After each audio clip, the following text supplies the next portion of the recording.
Hi, this is Sharon Rowley, your iVoice reporting from Bedford Corners, New York.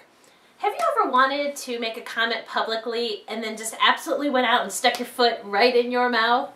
Well, I think that's what happened to Hilary Rosen last week. She's the CNN commentator that was on Anderson Cooper's show, and she wanted to make a comment about how she felt that Mitt Romney was really out of touch with women voters, especially when he was relying on his wife Ann to kind of clue him in on how American women are thinking and feeling and what campaign issues are important to them.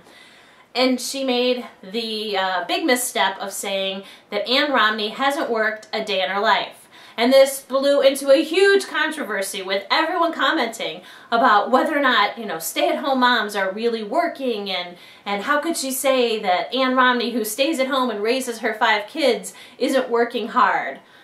But I don't really think that's what Hilary Rosen intended to say, and I wonder if, when the words came out of her mouth, if she was really thinking, oh crap, I cannot believe I just said that. And, didn't realize she was stirring this whole pot up about stay-at-home moms and all that.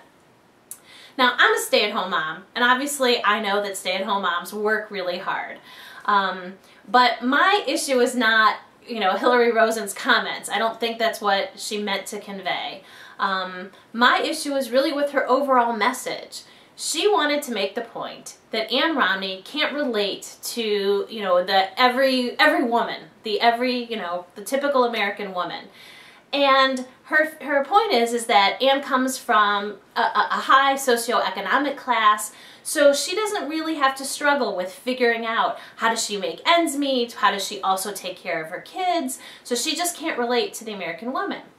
But what is that saying? Is that saying that we need our presidential candidates and their wives to be representative of American society as whole? I mean, what would that look like? The candidate would have to be white, black, Hispanic, Asian, they'd have to be multi-ethnic.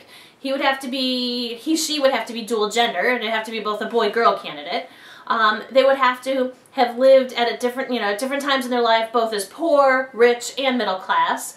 And they'd have to have all of these things so that they could prove that they walked in our shoes, right? And isn't that ridiculous? I mean, that type of a candidate doesn't exist. Why do we feel that the only way the presidential candidate can relate to us is if they've walked in our shoes?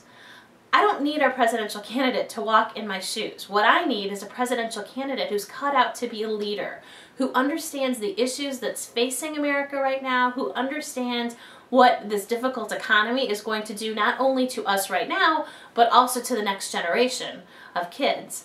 I want this person to understand all of these things and assume a leadership responsibility to help bring America out of the situation. The candidate doesn't have to walk in my shoes to do that. They just have to be smart and be a leader. So that's my take on this whole Hilary Rosen controversy.